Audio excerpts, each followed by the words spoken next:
제시하는 두뇌의 벽. 한때 인터넷에서 회자됐던 수학 문제.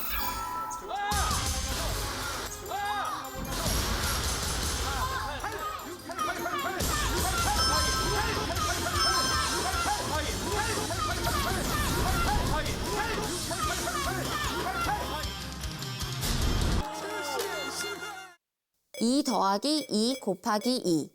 앞부터 순서대로 풀면 8. 연산의 우선순위에 따라 곱하기부터 풀면 6. 정답은 6. 그런데 문득 궁금해진다. 왜 곱셈부터 해야 하는 걸까?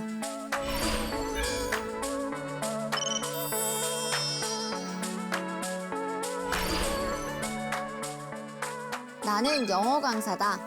학교 다닐 때 수학도 꽤 잘했다. 그렇지만 영어만큼 좋아하는 과목은 아니었기에 수학은 참 친해지기 힘든 과목이었다. 네, 안녕하세요, 토끼 여러분. 정희쌤입니다. 네, 여러분. 그런데 학생들을 가르치는 선생이 되고 나니 궁금증이 생긴다. 무작정 외웠던 수학 공식에도 분명 이유가 있을 텐데 나만 모르는 건가? 주변 사람들한테 물어봐야겠다. 1번이 너무 아프게 나왔어요. 봄쌤! 쌤 혹시 이 문제 풀어주실 수 있나요?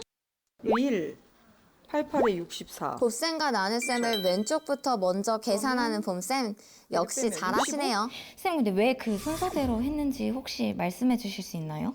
곱하기 나누기부터 먼저 한다고 했던 것 같은데? 초등학교 때. 맞아요. 저도 그렇게 배웠습니다. 또 누구 안 계시나? 감독님! 감독님 혹시 이 문제 풀어주실 수 있나요? 문제를 받자마자 술술 푸시는 감독님. 감독님 근데 왜 그 곱셈을 더 먼저 하신 거예요? 연산 법칙에서 곱셈이랑 나눗셈을 먼저 하는 걸로 이렇게 알고 있거든요. 왜요? 그렇게 배웠습니다. 피디님 시간 되세요? 네, 괜찮아요. 혹시 이것 좀 풀어주실 수 있나요? 빨리 풀어야 되나요? 좀 빨리 한번 풀어보시겠어요? 열심히 풀어보겠습니다. 갓 입봉한 노일종 PD님. 왠지 수학을 잘하셨을 것 같은 느낌이었는데요. 빨리 풀어보라는 말에 당황하신 듯? 72? 어떻게 푸신 거예요? 앞에서부터 풀었는데요? 아, 사람들이 흔히들 하는 실수. 왼쪽에서 오른쪽. 글을 읽는 습관에 따라 순서대로 계산을 하면 답이 틀린다. 먼저 곱셈과 나눗셈을 계산하고 덧셈과 뺄셈을 왼쪽에서 오른쪽으로 계산해야 정답 65가 나온다. 예나 지금이나 초등학교 때 배우는 규칙이다. 혼합 계산할 때는 곱하기하고 나누기가 첫 번째로 하고 더하기하고 빼기를 두 번째로 계산해야 돼서 정답 8로 했어요. 친절하고 똘똘한 학생이네. 8 정답. 그런데 곱셈부터 계산한 이유는 뭐예요? 그냥 뭔가 더 센 숫자라고, 더 센 기호라고 생각하면. 곱하기와 나누기가 더 센 기호예요? 네. 저도 여기가 더 세다 생각해서 먼저 풀었어요. 앞선 말한 친구들처럼 더 세니까요. 힘이 더 센 기호 순서대로 계산하기? 왜 곱셈이 덧셈보다 더 셀까? 곱셈을 더 나중에 배우니까? 아니면 더 어려워서? 초등학생다운 귀여운 발상이지만 수학적으로 설명할 수 있는 방식은 아니다. 빈틈없는 수학자들이 무턱대고 곱셈과 나눗셈을 먼저 계산, 이렇게 하라는 규칙을 만들었을 리는 없다.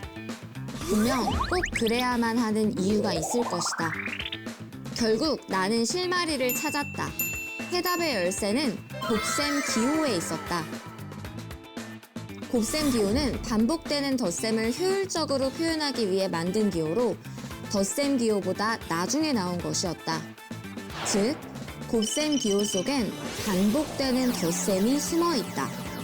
줄임말이나 반복된 덧셈을 압축해서 담고 있는 하나의 상자 같은 것이 곱셈. 더 쉽게 비유하자면 당근을 당근 100개라고 하는 것과 마찬가지. 따라서 식을 계산하려면 꽁꽁 쌓여진 상자를 풀듯 우선 곱셈을 풀어서 하나의 수로 만들어줘야 한다. 이 식을 다시 한번 풀어보자. 2 더하기 2 곱하기 2는 2 더하기 2 더하기 2를 줄인 식이다. 식을 풀어보니 앞에서 풀어도 뒤에서 풀어도 같은 답을 얻게 된다. 이 과정을 거치며 새삼 깨닫는다. 수학도 영어와 마찬가지 소통 가능한 언어라는 사실. 영어에서 문법을 무시한 채 해석하면 소통이 안 되는 것처럼 수학이라는 언어도 소통을 위해선 규칙을 따라야 한다는 것. 결국 수학도 하나의 언어다. 언어의 관점에서 수학을 바라보니까 수학이 달리 보인다. Everything happens for a reason. 내가 좋아하는 이 명언처럼 모든 일에는 그 일이 일어나는 이유가 있다. 부디 이 영상을 보는 당신은 수학 공식 무작정 외우지 말고 이유를 찾아가는 공부를 하길 바란다. 근데 이유가 뭐지? 근데 그 맞아. 그 이유. 이유가 뭐지? 여러분 모두 할 수 있다.